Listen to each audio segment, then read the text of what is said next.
Krisis COVID-19 meluluhlantakkan dunia usaha. Akibatnya para pekerja terkena dampaknya baik di PHK maupun dirumahkan.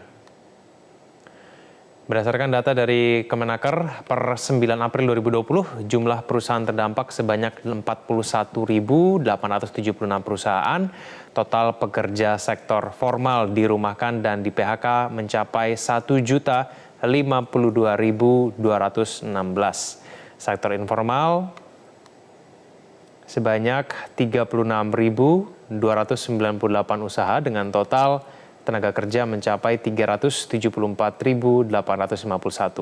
Total tenaga kerja yang terdampak formal dan informal mencapai 1.427.067 orang.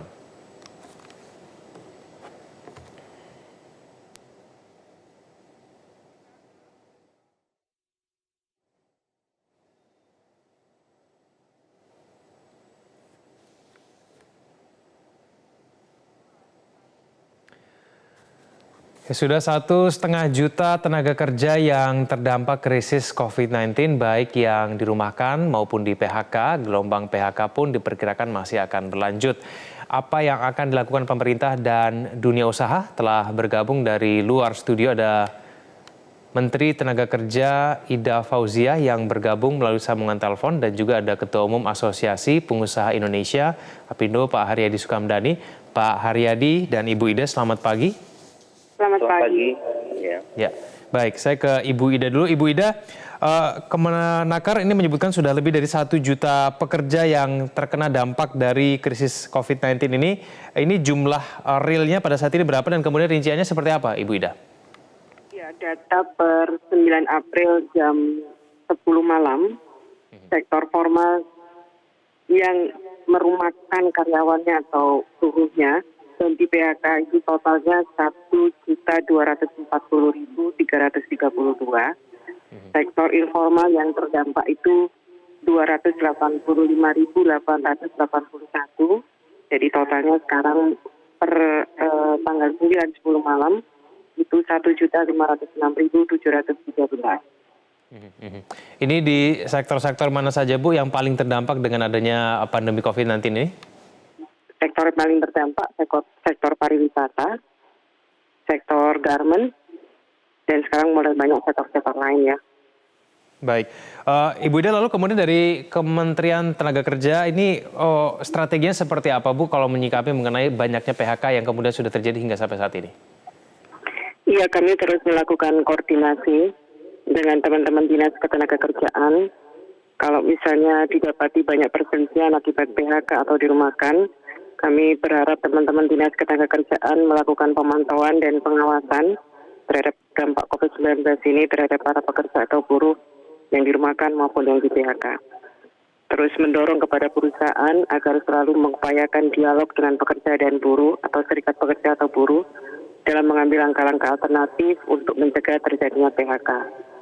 Kondisi yang terjadi di perusahaan sebagai dampak COVID-19 ini harus secara transparan disampaikan kepada seluruh pekerja atau buruh di perusahaan yang bersangkutan. Kemudian mengarahkan perusahaan dalam hal segala upaya yang telah dilakukan, namun PHK tidak dapat dihindari, agar ditempuh langkah-langkah sebagaimana Undang-Undang Nomor 13 Tahun 2003. Pertama, selalu mengedepankan dan mengupayakan penyelesaian PHK pada tahap tripartit. Ya.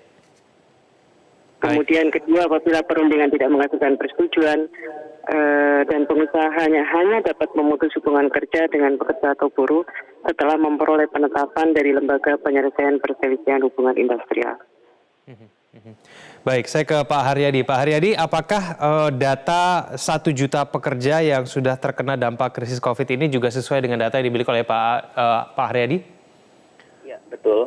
Jadi memang data ini masuk dari berdasarkan laporan, Mas Kevin. Jadi memang kalau kita berdasarkan laporan, angkanya seperti itu. Tapi kalau kita bicara yang belum melapor, nah ini yang kita nggak tahu. Jadi sejauh yang kami kumpulkan data itu adalah data yang melapor, khususnya adalah yang terkait dengan pengajuan untuk kartu prakerja. Itu yang kami terima ya, seperti itu. Ya, yang belum lapor ini disebabkan karena apa, Pak Haryadi? Dan kemudian apakah jumlahnya juga cukup banyak? Banyak faktor ya, Mas ya. Jadi saya ambil contoh aja di sektor hotel hotel dan restoran. Itu yang melapor itu hanya 69.000 loh, padahal jumlahnya itu jauh lebih besar dari situ kan. Itu kan kira-kira di sektor itu saja mungkin secara keseluruhan termasuk restoran perkiraan kami 7 juta lebih ya, 7 juta orang. Tapi yang melapor yang betul-betul kami datanya masuk dan kami cleansing, kami bersihkan hanya ketemu 69.000. Dan ini yang juga banyak yang masih belum terdeteksi begitu. Baik, Pak Haryadi, apakah memang PHK ini betul-betul harus dilakukan? Tidak adakah kemudian langkah lain yang dilakukan seperti kemudian melakukan efisiensi dan kemudian langkah-langkah lain sehingga kemudian PHK bisa terhindarkan, Pak? Kalau PHK saya kok nggak begitu yakin terjadi pada situasi seperti ini ya. Karena kalau PHK seperti tadi Ibu Menteri bilang kan bahwa ada prosesnya juga. Ada undang-undangnya di mana pengusaha harus menyiapkan pesangon kan begitu. Dan saat ini dengan cash flow yang semakin menyusut, rasanya tidak mungkin untuk bisa menyediakan pesangon itu. Jadi yang terjadi di lapangan itu adalah apa yang disebut sebagai cuti di luar tanggungan perusahaan atau unpaid leave. Tapi status kekaryawanannya tetap masih dalam hubungan status bekerja. Hanya memang perusahaan tidak mampu lagi membayar. Begitu situasinya, Pak. Oke, jadi baik, saya akan cross-check kembali kepada Ibu Ida. Bu Ida, berarti kalau untuk yang PHK, Bu, ini berapa, Bu, sebetulnya totalnya, Bu? Iya, betul. Jadi kalau data sementara kami memang kalau yang di PHK kira-kira ya 10%. 90%-nya adalah merumahkan pekerja atau karyawan. Jadi okay. Pak Haryadi, saya terima kasih sekali karena teman-teman pengusaha memilih untuk tidak mem-PHK, memilih untuk merumahkan. Dan saya lihat, saya juga senang sekali merumahkan, tetap memberikan banyak juga ya teman-teman yang dirumahkan dengan tetap mendapatkan upah. Ada juga yang karena memang kondisi keuangannya semakin hari semakin lemah, memilih juga merumahkan dengan dibayar separuh. Jadi pilihan benar-benar berharap PHK adalah pilihan terakhir. Baik, Bu Ida, untuk yang kasus PHK ini 10%, lalu kewajiban dari perusahaan untuk yang menyertai dari perusahaan tersebut ketika melakukan PHK untuk menjamin paling tidak hak-hak dari karyawannya yang di PHK ini apa saja, Bu? Iya, sekali lagi PHK adalah benar-benar pilihan terakhir ya. Tetap PHK itu benar, bentar ya. Berdasarkan Undang-Undang Nomor 13 Tahun 2003 tentang pekerjaan, setiap pekerja yang mengalami PHK berhak atas kompensasi berupa uang pesangon, uang penghargaan masa kerja, dan uang penggantian hak. Kondisi yang terjadi di perusahaan sebagai dampak pandemi COVID-19 harus juga secara transparan disampaikan kepada seluruh pekerja atau buruh di perusahaan yang bersangkutan. Kesengajaan melakukan PHK harus diselesaikan melalui mekanisme peraturan perundang-undangan yang berlaku. Artinya kesengajaan tersebut harus dibuktikan melalui mekanisme yang ada. Itu, Mas. Baik, saya kembali kepada Pak Haryadi. Pak Haryadi, apakah kemudian memang saat ini kondisinya dari dunia usaha ini sudah betul-betul melakukan efisiensi, ataukah memang ada pilihan-pilihan yang bisa dilakukan lagi, Pak? Mengingat pandemi COVID-19 ini kita sama-sama belum tahu sampai kapan, Pak. Ya, jadi begini, Mas, situasinya itu adalah mulai dari bulan Maret itu sebetulnya sudah mulai terjadi penyusutan cash flow yang sangat signifikan ya. Nah, kebanyakan daripada perusahaan di Indonesia itu tidak mempunyai cadangan modal kerja yang cukup panjang. Itu yang jadi masalah. Jadi kebanyakan dari mereka itu setiap mereka ada surplus di cash flow itu selalu mereka lakukan untuk ekspansi usaha. Jadi mereka menambah kapasitas. Nah, itu sebetulnya adalah sesuatu yang wajar karena memang kita tidak pernah mengalami situasi yang seperti ini ya. Ini jauh lebih berat dibandingkan tahun 98. Tahun 98 kita juga pernah mengalami situasi seperti sekarang gitu. Tiba-tiba sebagian perusahaan itu cash flow-nya negatif, tapi pada tahun 98 itu masih aktivitas masyarakat masih jalan. Nah, sekarang ini yang sangat berat itu adalah karena aktivitas masyarakat betul-betul berhenti. Nah, sehingga dengan ketiadaan daripada cash flow itu memang membuat akhirnya perusahaan itu tidak bisa memenuhi seluruh kewajibannya. begitu Mas. Dan juga yang perlu juga kita sikapi ini adalah THR ini juga nanti saya akan mohon waktunya Bu Menteri nih kita untuk bicara bagaimana masalah THR, karena kalau untuk gaji yang bulanan saja perusahaan sudah mengalami masalah, tentunya juga THR ini juga harus mendapatkan perhatian kita semua bagaimana mengantisipasinya. Yang saya juga melihat banyak perusahaan yang tadi yang saya sampaikan tidak siap dari segi untuk dana cadangannya. Demikian Baik. Mas. Baik, nanti usai jeda kita akan lebih banyak berdiskusi mengenai THR. Saya akan tanyakan kepada Ibu Ida sebagai Menteri Tenaga Kerja dan kemudian mengenai opsi potong gaji karyawan untuk menghindari PHK. Kita akan kembali usai jeda berikutnya.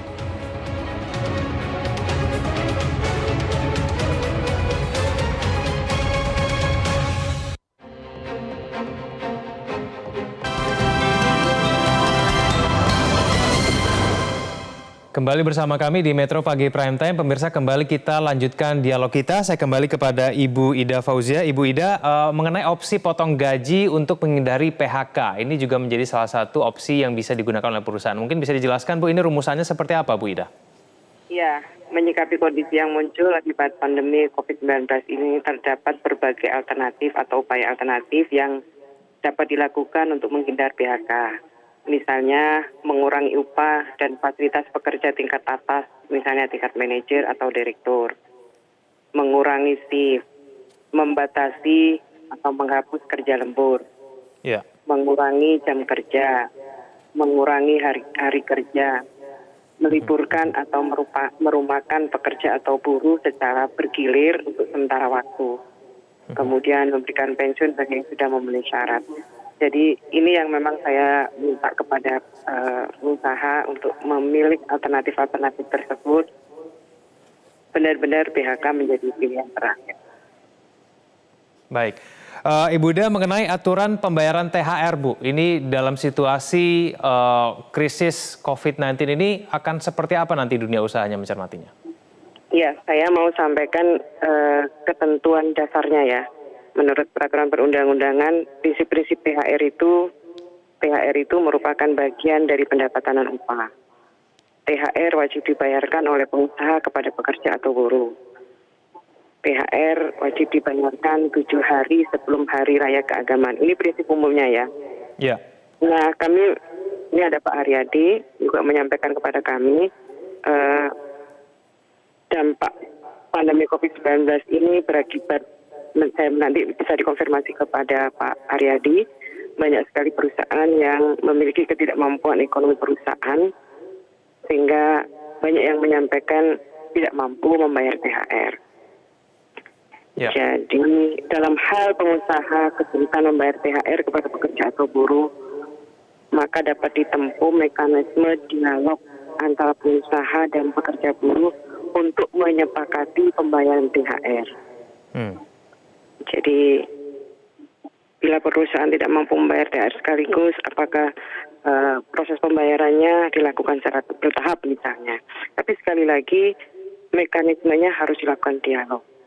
Oke, baik. Saya juga janjian sama Pak Haryadi untuk melakukan pembahasan lebih detailnya bagaimana menyelesaikan perusahaan-perusahaan yang tidak memiliki kemampuan sama sekali.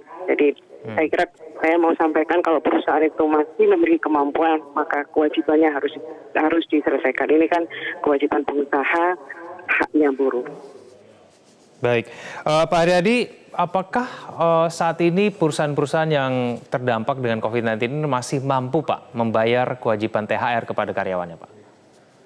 Yang kami monitor dari laporan sejauh ini, Mas, jadi mereka ini pada posisi yang secara arus keuangannya itu memang sangat-sangat memprihatinkan ya, menyusut terus karena memang posisinya itu tidak mendapatkan income. Bahkan yang ekspor pun yang kami harapkan itu cukup bisa bertahan. Ini pada memasuki April ini mereka juga memberikan laporan ya juga cukup memprihatinkan ya, karena terjadi pembatalan secara signifikan dari kegiatan ekspor. Nah ini juga sangat berat karena kalau yang domestik Mas itu sudah lebih dulu mengalami terkena dampaknya. Nah ini yang kita khawatir yang ekspor itu juga kelihatannya di bulan April ini sudah menunjukkan juga gejala yang tidak yang kita harapkan seperti itu. Jadi memang kembali lagi saya sangat setuju dengan Ibu Ida bahwa sebaiknya memang nanti harus ada dialog lah, karena pengusaha dan pekerjanya pasti sama-sama tahu persis situasi di dalam perusahaannya masing-masing. Jadi memang diupayakan dialog bagaimana dengan kondisi yang ada, karena memang semuanya adalah bergantung kepada uang tunai atau uang cash yang ada di dalam perusahaan itu. Begitu Mas Kevin. Ya. Tapi strategi dialognya akan seperti apa nih Pak? Ini kan perlu komunikasi yang baik begitu ya dengan karyawan, karena potensi konflik ini sangat mungkin terjadi Pak Haryadi. Yang paling penting adalah transparansi, Mas. Transparansi harus dibuka betul posisi keuangan perusahaan sehingga pekerja ya itu bisa memahami situasi yang ada. Dan saya yakin karena di setiap perusahaan kan pasti ada pekerja atau karyawan yang menangani masalah keuangan ya, dan itu juga bisa menjadi informasi bagi teman-teman pekerja untuk mengetahui situasi dan kondisi perusahaan. Ini hanya sebagai catatan saja Mas Kevin. Seingat saya sepanjang Republik ini berdiri dan sejak aturan THR itu diberlakukan, rasanya sangat sedikit kita menemui kasus perusahaan yang gagal membayar THR tepat waktu ya. Jumlahnya mungkin Bu Ida juga tahu persis, sangat tidak signifikan.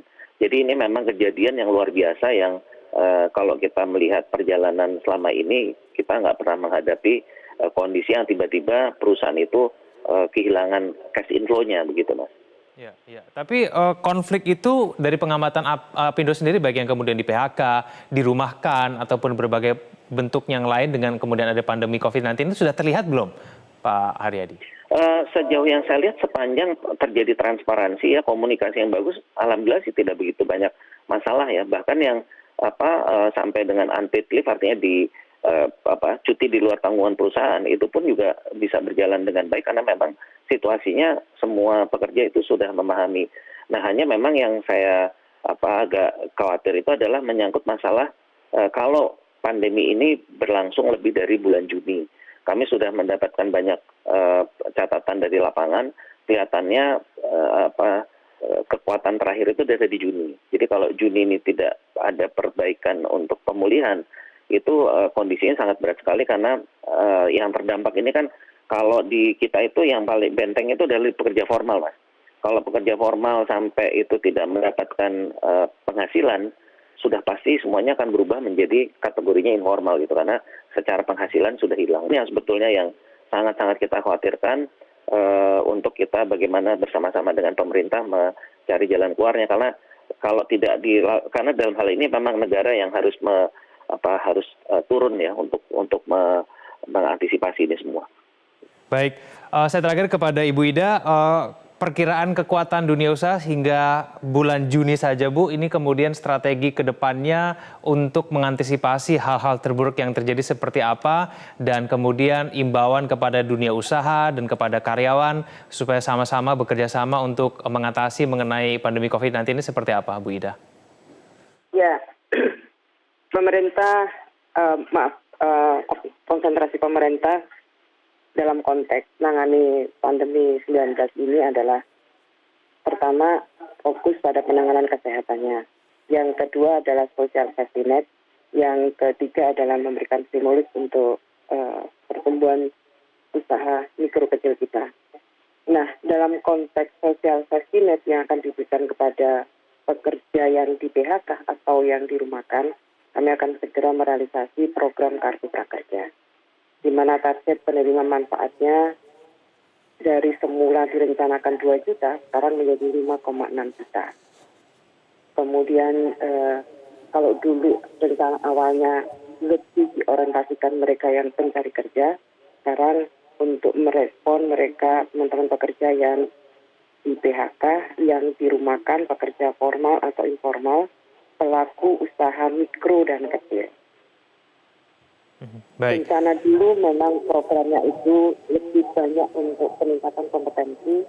Sekarang peningkatan kompetensinya, biaya peningkatan kompetensinya diperkecil, lebih banyak untuk memberikan insentif. Jadi ini adalah bentuk pemberian social safety net kepada mereka. Baik, Ibu Ida, terima kasih telah bergabung bersama kami di Metro Pagi Prime Time, dan juga ada Pak Haryadi Sukamdhani yang telah bergabung bersama kami juga melalui sambungan Skype. Selamat pagi, terima kasih.